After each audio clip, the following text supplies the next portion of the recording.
If you ever want proof that the NBA is pure chaos, here's a brand new expansion team, the Dallas Mavericks, walking into San Antonio and scoring 121 points against the 38-22 Spurs. Against George Gervin. And the guy who carries the whole thing? Not a Hall of Famer, not a legend. A rookie named Vincent, who decides for one night, I'm not playing like a rookie. The Mavs 100, Episode 5, Vincent, March 8, 1982, Dallas 121, San Antonio Spurs 113. Welcome back to the Mavs 100. This is Episode 5, Vincent, March 8, 1982. The Dallas Mavericks beat the San Antonio Spurs 121 to 113.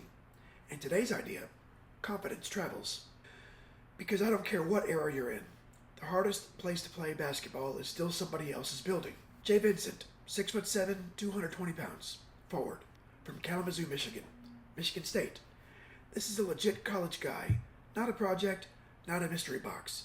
By the time he reaches the league, he's already learned how to win games that feel like war. He's a scorer, first and always. Not flashy and not cute. Just that steady kind of scorer who keeps showing up in the same places until you look up and he's got 30. Dallas takes him with the 24th pick in 1981.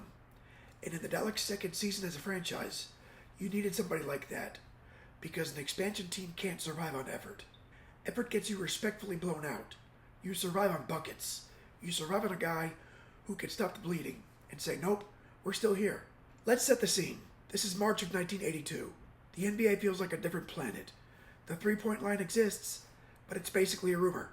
Everyone's living in the paint, in the mid-range. And Dallas is still learning how to be real. They're 20 and 41, they're young, they're new, and they're living in that early franchise world where every week is, okay, what are we exactly? Now let's look at who they're playing. San Antonio is 38 and 22. The Spurs aren't confused about anything. They've got a home crowd, they've got structure, and they've got George Gervin, one of the smoothest scorers alive. And the reason I love this game for the Mavs 100 is because it's not some fluky ending. It's not one miracle shot. It's Dallas walking in and playing like they belong there the entire night. HemisFair Arena, San Antonio. It's loud, it's warm, and it's one of those places where the home team expects to win. By accident. The Spurs are supposed to do that thing where they hang around, and then in the third quarter, you blink, and suddenly you're down 12 and you can't explain why. And that's what Dallas is walking into. And the Mavericks basically respond with, nah, not tonight. Dallas wins this game in the most satisfying way possible. They don't flinch. They don't play scared, and they don't do the we're just happy to be here expansion team thing. They just keep answering. So look at it. First quarter, Dallas is right there, 26 to 24. That's your first clue that this is real. Second quarter, Dallas punches them in the mouth, 31 to 20. At halftime, it's 57 to 44 Mavericks in San Antonio. That's not we got hot for a minute kind of lead. That's a we are controlling the game type of lead. In the third quarter, the Spurs finally wake up. They win the quarter 35 to 32. That's the classic moment when a young team usually panics.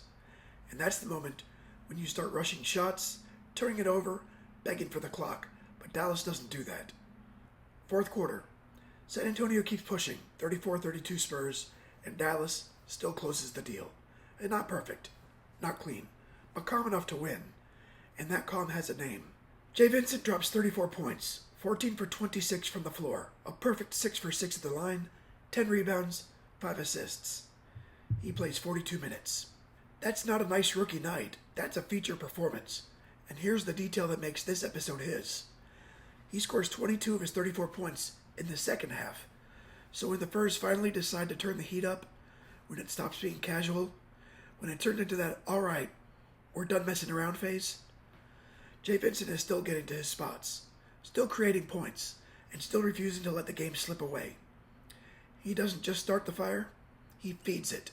And I love how he collects them. This isn't a three-point game. This is 1982 basketball. Angles, pivots, strength, rhythm. Vincent scores like a guy who knows exactly what he's allowed to do. He's not asking permission.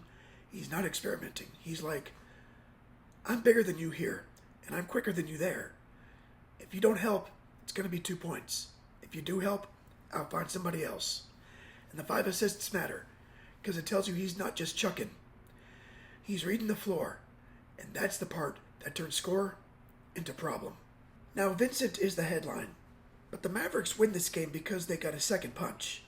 Orlando Blackman comes off the bench with 27 points on 11 for 13 shooting. That is absurd. That is, you're not allowed to miss tonight efficiency. So your 2 rookies combined for 61 points. That's the franchise's whole future showing up early to work. And you still get other Mavericks chipping in. Mark Aguirre with 18, Brad Davis gives you 10, Elston Turner also gives you 10. Even in the margins, it's Dallas getting enough to hold the line. And yes, Jim Spanarkel pops in for a minute and puts up a polite little 3 points, because we respect our elders on this channel. And the Spurs, well, they score 2. George Gervin drops 38. Mike Mitchell drops 29. Now that's 67 points between 2 guys. And even with that, they lose. Which tells you the truth of the game. San Antonio didn't lose because their stars failed. They lost because Dallas played offense, like a team that expected to win. If you want the simple, how did Dallas win answer? Well, Dallas shot better. A lot better. They had the same makes on 13 fewer shots. Now that's the whole game right there, and you can see it in the efficiency. Dallas's effective field goal percentage, .565, and San Antonio is at .485. That's a 8% difference, if you didn't know. Dallas also lives at the free throw line more. Dallas has 32 attempts in San Antonio, only 20. That matters because it's not just points. It's control. You're making the defense foul. You're slowing down momentum. You're forcing them to defend longer possessions without getting to run. Now, San Antonio actually takes better care of the ball. Dallas turns it over more, but Dallas has the one advantage that cancels everything. They convert possessions into points. Not sometimes, not in spurts, all night long. This is why today's thesis is confidence travels, because expansion teams don't usually win road games like this one. They win weird games. They win games where the other team is tired or distracted or sleepwalking. This game isn't that. This is Dallas walking in here like they have standards. And I think that's the whole secret of early franchise history. Everybody remembers the icons. Everybody remembers the playoff years. But the true beginning of a team is nights like this, when the building is hostile and you learn what it feels like to not shrink. This is Dallas in year 2, learning the most important lesson. You don't have to be good yet. You just have to be fearless. And I love that this game also has this quiet little historical stamp. It's the Mavericks' first win ever in San Antonio, which sounds small, but it isn't, because every team has a few cities that feel like House of Horror type road trips. And early on, those places feel impossible, until one night, they're not. So yeah, Dallas finishes the season with a losing record, but this kind of win is still progress, because it proves something. Dallas can walk into a serious building, against serious players, and win without needing miracles. Just execution, just buckets, just composure. Jay Vincent's rookie year is legit. He's not a fun story. He's a foundational scorer. And when you're building a franchise from scratch, that matters more than anything. Because the first version of Mavericks basketball has to include one simple capability. Someone has to put the ball in the basket. Jay Vincent does that, and he does it loudly. He does it on the road, and he does it while the other team is throwing punches. And he doesn't blink. That's Mavs 100, Episode 5, Jay Vincent, March 8th, 1982. Dallas 121, San Antonio 113. Today's idea was confidence travels. Next time, Episode 6, Kurt Nymphius. And yes, he matters more than you think. Like, subscribe, and I'll see you in the next one.